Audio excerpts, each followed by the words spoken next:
우리에게 주시는 하나님 말씀은 새 사람을 입으라 하는 말씀입니다.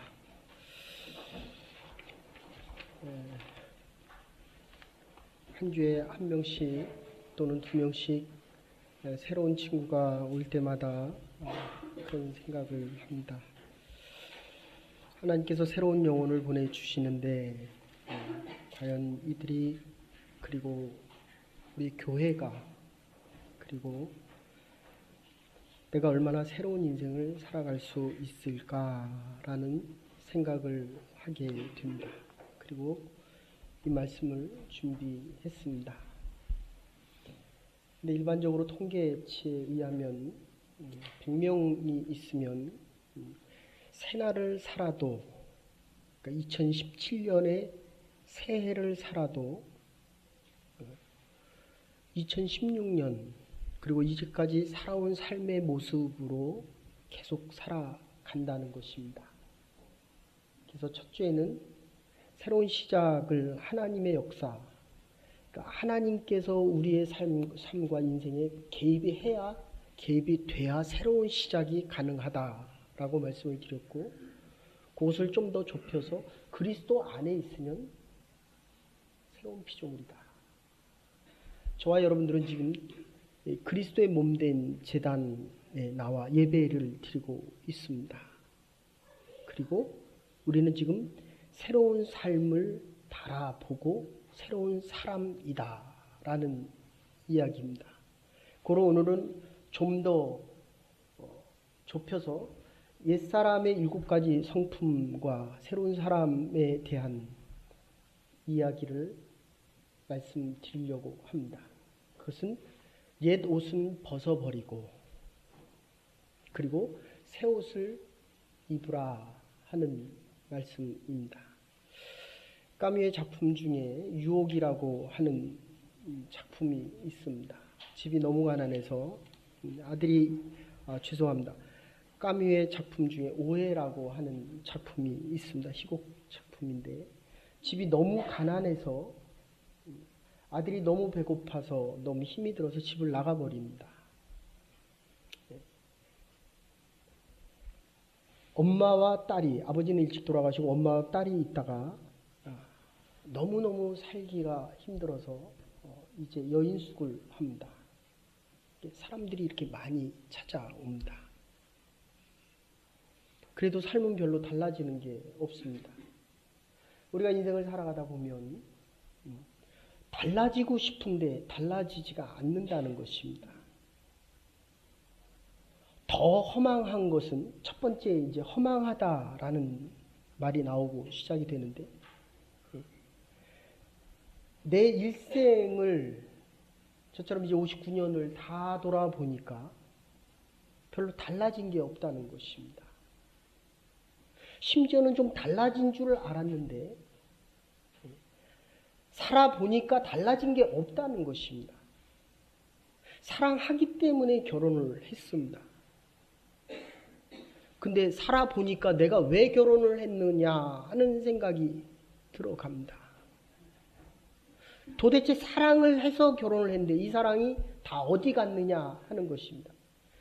어쨌든 이 오해라고 하는 그 작품에 보면 집 나간 아들을 기다려도 그리고 열심히 일을 해도 삶은 달라지는 게 별로 없습니다.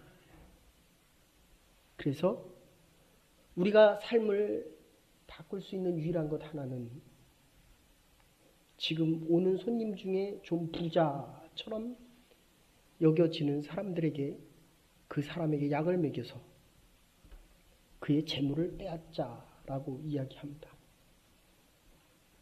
그리고 수면제를 먹이고 과다 복용을 시켜서 죽은 후에 갖다 버립니다. 한 사람, 두 사람 하니까 조금씩 재물이 쌓이게 됩니다. 근데 어느 날 아주 젊은 이가 옷을 잘 입고 많은 돈을 가진 것처럼 그 집에 묵게 됩니다.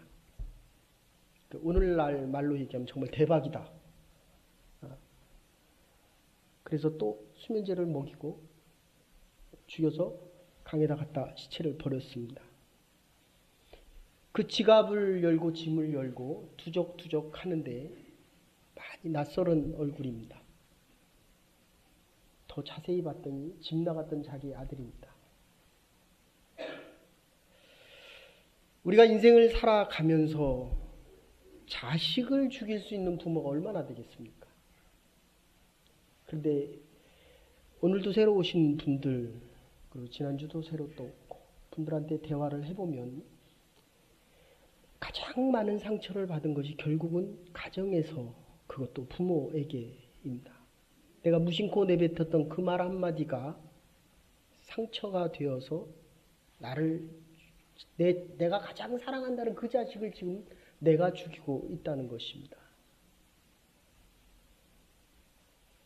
매일매일 우리 스스로가 나를 죽이고 살아가고 있다는 이 사실을 우리가 깨닫지 못하고 살아간다는 것입니다. 여러분들, 우리에게 가장 치명적인 게 뭡니까? 자꾸 비교하는 것입니다. 내가 2016년을 이렇게 살았기 때문에 다시는 이렇게 살지 말고 새날을 살자라고 하면서도 2017년 12월에 가서 보면 2016년이나 2017년이나 별로 달라진 게 없다는 것입니다.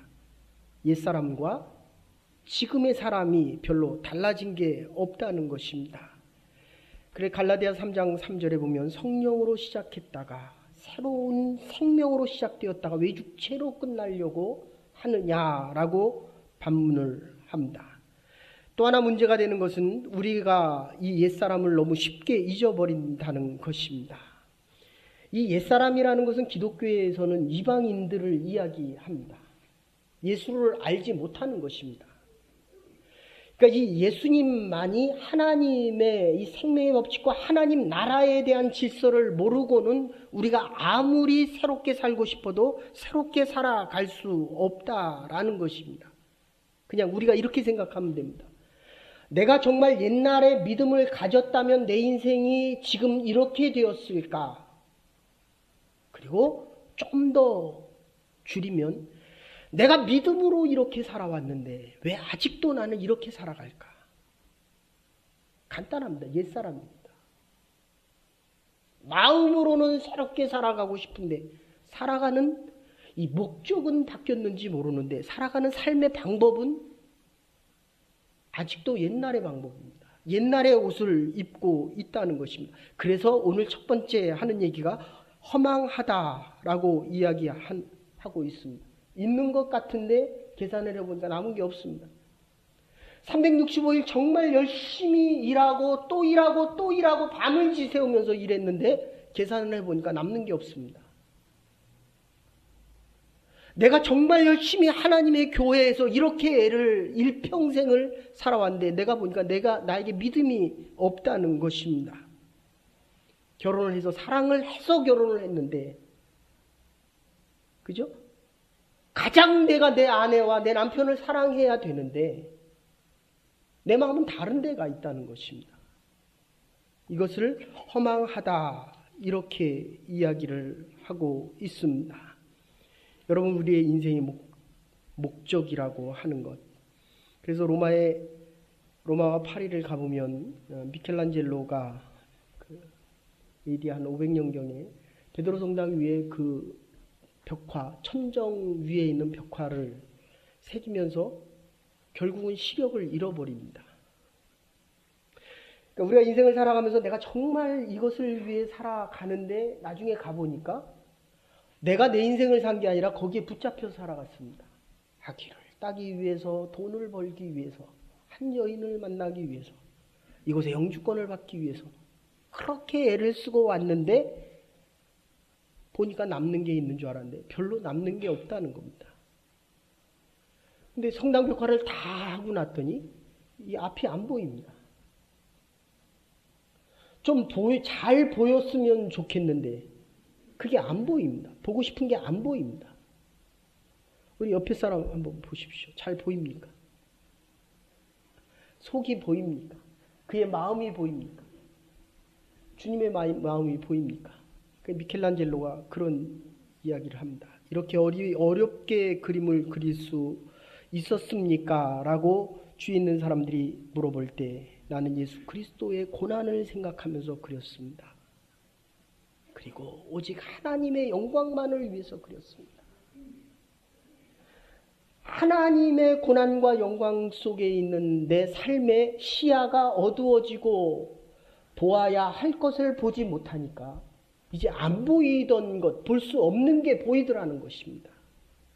그래서 어쩌면 고난은 우리에게 의미가 있는 줄 모르겠습니다.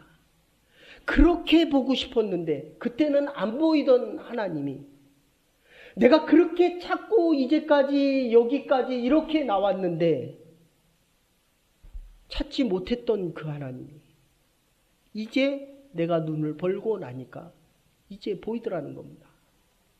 좀 아파 보니까 아픈 사람들의 마음이 이해가 됩니다. 여러분, 목적을 잃으면 우리는 아무것도 아닙니다. 부엌에서 일하던 직장에서 일하던 내가 하고 있는 이 일의 목적의식이 분명해야 됩니다. 가나 오나 들어서나 날아서나 내가 도대체 이 일을 왜 하느냐, 목표에 대한 이야기가 아닙니다. 제가 아는 분이 한국에서 그 고물상을 했습니다. 근데 한 분은 5천만 원을 모으고 나서 그걸 불우이웃 돕기를 하겠다고 내놨습니다. 근데 또 한 사람은 5천만 원을 다른 일을 하고 그분도 그 시장에서 재래시장에서 정말 열심히 365일 채소나 과일을 팔고 5천만 원을 모았습니다. 그때 돈으로 5천만 원이면 정말 엄청난 돈입니다. 그리고 물어봤습니다. 이 5천만 원 가지고 뭐 할 겁니까? 또 모아야죠. 또 모아야죠. 허리띠를 졸라매고 모으고 또 모아야죠. 얼마를 모을 겁니까? 1억을 모을 겁니다. 그 다음에 또 뭐 할 겁니까? 또 모아야죠. 또 모아야죠. 제가 들어도 얼마나 자신 있게 당당하게. 그런데 그분이 병들어서 세상을 떠났습니다. 그럼 그 돈이 무슨 의미가 있습니까?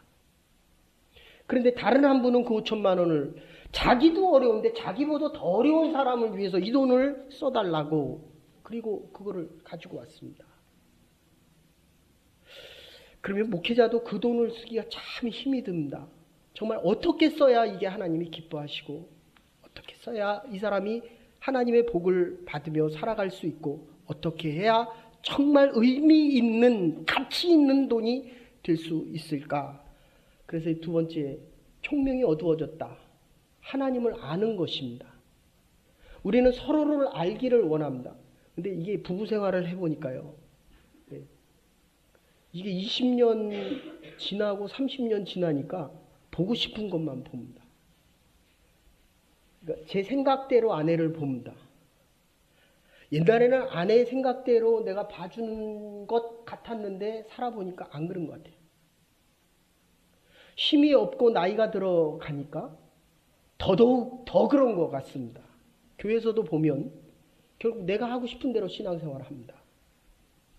총명이 어두워졌다. 이런 뜻입니다. 내가 너를 아는 것 중요합니다. 네가 나를 아는 것도 중요합니다. 그러나 더 중요한 것은 내가 하나님을 얼마나 알고 하나님이 나를 얼마나 알아주시느냐. 이게 총명이다라는 것입니다. 그게 오바마 대통령이고 그게 메르켈 총리입니다. 독일이라는 나라가 어떤 나라입니까? 엄청난 나라입니다. 이성이 아니고는 통하지 않는. 근데 당내의 지지도가 3차 때 12년 총리를 하고 92%였는데 이번에 89.8%입니다. 여자 총리가. 여러분, 내가 좀 죄송스러운 얘기지만 우리나라 대통령하고 정부 요인들이나 오는 사람들이 인사하면 대통령은 가만히 있고 요 이상을 못 넘어가게 하니까 결국 고개를 숙여서 인사할 수밖에 없게 만듭니다. 근데 이 메르켈 총리는 자기가 찾아갑니다. 그러니까 저는 어떻게 보면 여기서 설교하는 게 참 부담이 됩니다. 처음에 저희가 낙세에서 예배 드릴 때는 한 200명 모일 때는 이렇게 다 다니면서 얘기할 수 있잖아요. 그 예수님도 다니면서 말씀하셨을 것 같습니다. 여러분, 찾아오는 사람이 있고 찾아가는 사람이 있습니다. 예수님은 찾아가는 사람이었습니다. 여러분이 하나님을 아는 것 중요합니다. 내가 하나님을 10개 안다라고 얘기하면서 신학교에서 강의를 하고 내가 교회에서 설교를 하고 내가 어려운 사람을 찾아가는데 어려운 사람은 나를 모릅니다. 어려운 사람은 교회를 찾아오지 않습니다. 하나님이 원하시는 그 알아야 될 것을 알아야 되는데 필요 없는 것을 우리가 너무 많이 알고 있습니다. 가지 말아야 될 곳에 가 있습니다. 하지 말아야 될 일을 하고 있습니다. 아무리 지나도 허망한 인생이 되고 바로 이 총명이 없어서 알아야 될 그 하나를 알지 못해서 우리의 인생이 어려움에 빠지게 된다는 것입니다. 이것을 무지다. 세 번째 무지다. 아그노니안 이런 표현을 씁니다. 알면 왜 그런 일을 하겠습니까? 그래서 정말 이렇게 한 분 한 분 오실 때마다 옛날에도 이렇게 처음 오시는 분들이 정말 소중했습니다. 근데 지금은 더 새롭게 느껴집니다. 교회 처음 왔다는 거예요. 그래서 절에는 몇 번 가봤습니까? 어렸을 때 가봤답니다. 어렸을 때. 몇 번 가봤답니다. 여러분, 불교 집안에서 태어나면 내가 불교 성도가 되기, 신자가 되기가 훨씬 쉽습니다. 믿는 집안에서 태어나면 크리스찬이 되기가 훨씬 쉽습니다. 이유는 아는 게 그것밖에 없기 때문입니다. 여러분, 우리는 정말 행복하게 살아가야 됩니다. 새벽 예배 팔복을 말씀드리고 있습니다. 하나님에 대해서 모르면 하지 말아야 될 곳에서 알지 못하는 필요 없는 지식 때문에 하지 말아야 될 그 일을 하고 있다. 독약을 왜 먹습니까? 죽어가는 일을 왜 합니까? 안 되는 일을 왜 합니까? 독약인 줄 몰라도 먹으면 죽는다는 것입니다. 하나님의 살아있는 생명 외에 다른 지식을 얻으면 그 영혼은 어차피 죽은 인생입니다. 그래서 무지하다. 이 무지의 원래의 의미는 머리로 알고 있는 지식이 없다라는 표현도 있지만 하나님에 대해서 모른다는 것입니다. 저와 여러분들이 10년, 20년, 수십 년을 지금 나왔는데 왜 하나님에 대해서 이렇게 모릅니까? 그건 간단합니다. 내가 하나님을 안다고 생각하는 교만 내지는 내 방법대로 하나님을 알기 때문에 하나님이 나에게 원하시는 것을 자꾸 잊어버리고 있다는 것입니다. 그래서 아인슈타인은 얘기하기를 모든 과학적 지식의 가장 기초는 신앙이다, 믿음이다 이렇게 이야기합니다. 하나님을 믿는 이 믿음이 없이는 우리의 삶이 신앙인이 될 수 없을 뿐더러 우리의 삶이 살아도 산 것이 아니라는 것을 과학자가 이야기합니다. 저도 공학도입니다. 여러분들, 이 모든 공학의 기초 데피니션이 있고 정의가 있어야 되지만 믿음이 없이는 그 정의도 안 믿어집니다. 그래서 네 번째는 마음이 굳어진다 이렇게 표현합니다. 어떤 죄인도 일시적으로 죄인이 되는 경우는 거의 없습니다. 똑같은 행동을 반복하고 또 반복하고 또 반복해서 합니다. 술을 먹었기 때문에 오늘 먹는 겁니다. 술을 먹고 왜 운전을 합니까? 술을 먹고 운전했기 때문에 또 운전하는 것이고 술을 먹고 사람을 때렸기 때문에 또 때리는 겁니다. 지금 왜 남의 돈을 왜 빌립니까? 빌려서 살아왔기 때문에 또 빌립니다. 왜 하나님 말씀대로 안 살아갑니까? 하나님이 없다고 생각하고 살아왔기 때문에 내 멋대로 살아도 되기 때문에 이걸 죄다 이렇게 얘기합니다. 하나님의 뜻과 다른 일을 행할 때 이것을 죄다라고 이야기합니다. 히브리서에 보면 히브리서 3장 13절에는 이것을 이렇게 얘기합니다. 강팍해 됨을 면하라. 마음이 굳어지는 것을 이야기합니다. 팔복에서도 온유하라. 그러면 위로를 받을 것이다. 회개하라는 겁니다. 돌아오라는 것입니다. 강팍한 마음. 바로의 마음이 강팍했습니다. 10가지 재앙을 가지고 마지막에 어둠 재앙이 끝나고 나서 장자가 죽어가는데도 이스라엘 백성을 보내라 라고 했으면 보내면 되지. 그걸 왜 또 쫓아갑니까? 참 이상해요. 그래서 성경을 보면 하지 말라고 해도 그거를 또 합니다. 하던 사람이니까 또 합니다. 새로운 지식이 안 들어가기 때문에 그 일을 또 합니다. 더 문제는 거기에 아주 굳어져 있습니다. 하나님을 떠나서 하나님의 말씀을 듣기 싫어하는 사람들의 특징은 이 마음이 굳어 있다는 것입니다. 말을 해도 무감각합니다.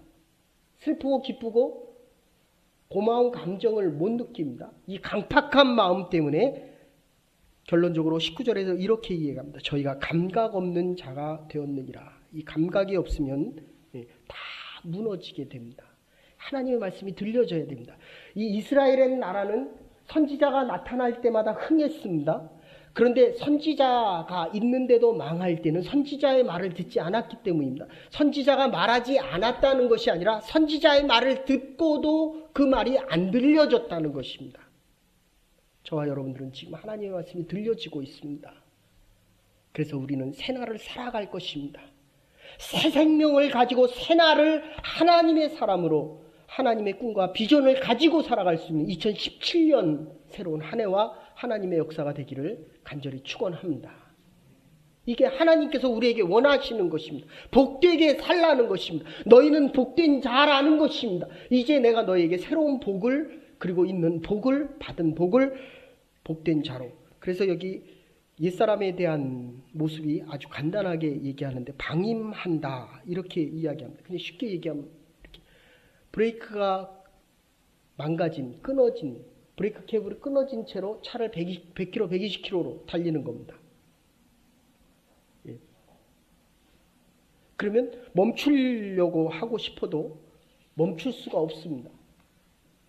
그러니까 내가 하던 일이 이게 나쁜 일인지 아는데 계속하는 사람, 이게 방임한다 이렇게 얘기합니다. 그거는 끝이 파멸이다. 해서는 안 되는 걸 알면서도 계속하는 사람, 방임되어졌다 이렇게 표현합니다. 그래서 이 사람들의 특징은 모든 것을 더러운 것을 욕심대로 행하기 때문에 그 하던 일을 계속한다는 것입니다. 그리고 이 7가지 특징을 얘기하고 나서 21절에 이렇게 말씀하십니다.